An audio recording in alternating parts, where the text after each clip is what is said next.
అల్లు అర్జున్ ఒక ట్వీట్ చేశారు, పాపం ఎందుకు కదిలిందో మరి.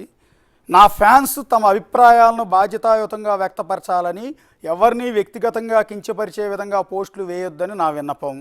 ఫ్యాన్స్ ముసుగులో గత కొన్ని రోజులుగా ఫేక్ ఐడి, ఫేక్ ప్రొఫైల్స్తో పోస్టులు వేస్తున్న వారిపై చర్యలు తీసుకోబడతాయి.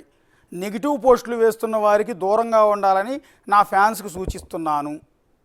ఇది అల్లు అర్జున్ గారు పాపం ఎందుకు ఈ పరివర్తన చెందారో, ఎందుకు ఈ పాశ్చాత్తాపం జరిగిందో, ఎందుకు చెప్పారో తెలియదు. కానీ నా ఫ్యాన్స్ తమ అభిప్రాయాలను బాధ్యతాయుతంగా వ్యక్తపరచాలని, ఎవరిని వ్యక్తిగతంగా కించపరిచే విధంగా పోస్టులు చేయొద్దని నా విన్నపం.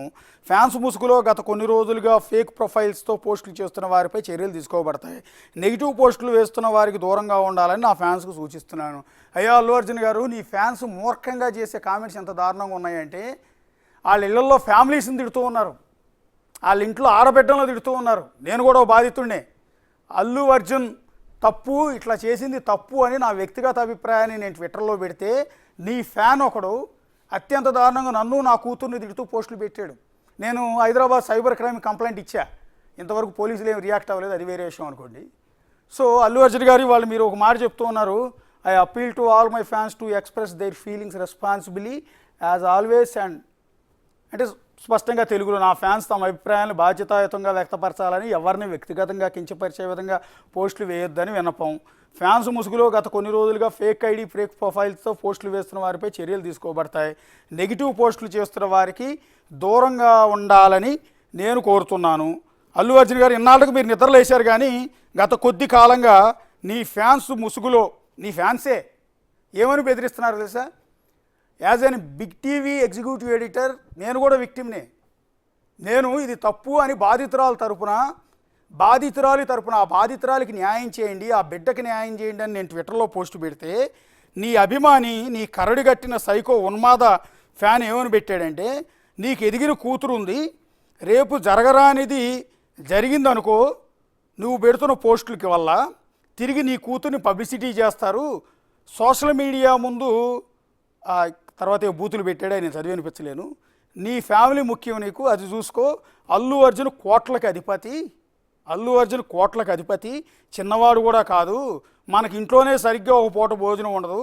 అల్లు అర్జున్ మీద పోస్టులు పెట్టే స్థాయి అనేది, నీ అంతు తేలుస్తారు, నిన్ను సావగొడతారు, నీ కూతుర్ని ఏదైనా చేస్తారు అంటూ నీ అభిమాని వీడు కృష్ణ భరత్ కేబీ అంట. కృష్ణ భరత్ కేబీ అనేవాడు అల్లు అర్జున్ ఫ్యాన్. మీరు ఇన్నాళ్ళకి నిద్రలేసి ఇంత పెద్ద ట్వీట్ పెట్టారు, కానీ ఇది మొదటి రోజే నిద్రలేస్తే బాగుండేది, నీకు ఇంత డ్యామేజ్ జరిగేది కాదు. అంతా అయిపోయిన తర్వాత అందరినీ తిట్టమని నీకు యాంటీగా మాట్లాడిన టీవీ ఛానల్స్, అది బిగ్ టీవీ అయినా సరే, బిగ్ టీవీ మీద ఎంతమంది దుమ్మెత్తిపోసారండి. నీకు మద్దతుగా కొన్ని రాజకీయ పార్టీలు రంగంలో దిగాయి. ఏది, ఒక రెడ్ శాండర్ స్మగ్లర్ క్యారెక్టర్ చేసిన నిన్ను సపోర్ట్ చేస్తూ, ఒక మహిళ ప్రాణం పోవటానికి కారణమైన నిన్ను సపోర్ట్ చేస్తూ కొన్ని రాజకీయ పార్టీలు రంగంలో దిగిపోయాయి, విపరీతంగా రెచ్చిపోయాయి. ఇదేంటి అన్యాయం రా, బాధితురాలకు న్యాయం చేయండి అని ప్రశ్నించిన బిగ్ టీవీ లాంటి ఛానల్ని ఇష్టం వచ్చినట్టు దుమ్మెత్తిపోసాయి ఆ పార్టీలు కూడా. ఆ పార్టీ కార్యకర్తలు కూడా అదే రకంగా దుమ్మెత్తిపోసారు. ఇందులో మా పాపం ఏంటో మాకు అర్థం కాల. నేను నిన్నేంది ఎట్లా అల్లు అర్జున్ని, అయ్యా నీ వల్ల ప్రాణం కోల్పోయిన రేవతికి న్యాయం చేయండి అని బిగ్ టీవీ తరఫున అడిగాం. బిగ్ టీవీ కథనాలు ప్రసారం చేసింది.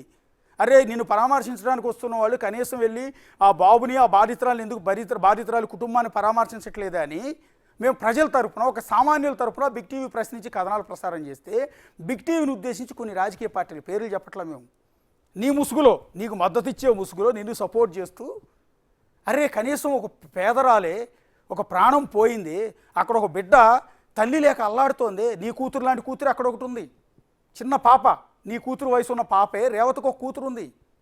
ఆ పాప ఈ రోజుకి అమ్మ ఎప్పుడు వస్తుందని దిగాలుగా రోజు ఇంట్లో కూర్చుని ఎదురు చూస్తుంది. నువ్వు ఒక 10 గంటల పాటు జైల్లో ఉండొచ్చినందుకు నీ కొడుకు, నీ కూతురు అల్లాడిపోయారని చెప్పి నీ వాళ్ళంతా కూడా చెప్పారే. మరి అవతల ఉన్నది బిడ్డలు కాదా? అవతల ఉన్న వాళ్ళకి తల్లి, తండ్రి, అభిమానం, ప్రేమలు ఉండవా? బంధుత్వాలు ఉండవా? బంధాలు ఉండవా? నువ్వు 10 గంటలు జైల్లో ఉంటే నిన్ను చూడటానికి నీ బిడ్డలు అల్లాడిపోయారంట. నీ సోషల్ మీడియా వాళ్ళు నీకు మద్దతుగా విపరీతంగా పుంకాలు డౌన్లోడ్ చేశారు, దించారు, కథనాలు ప్రసారం చేశారు.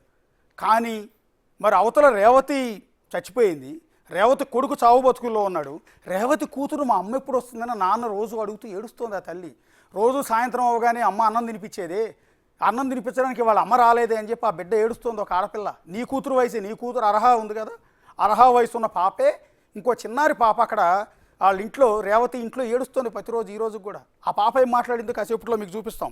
ఇది ఇవాళ ఇన్నాళ్ళ తర్వాత నువ్వు నిద్రలేసి ఒక ట్వీట్ చేసావు, కానీ ఇక జరగాల్సిందంతా జరిగిపోయింది. ఆల్రెడీ బిగ్ టీవీ లాంటి ఛానల్స్ని దుమ్మెత్తు పోశారు, ఏది నువ్వు చేసింది తప్పు అన్నందుకు. సో ఇప్పుడు ఈ లైవ్ షో తర్వాత కూడా ఎన్ని తిడతారో తెలియదు.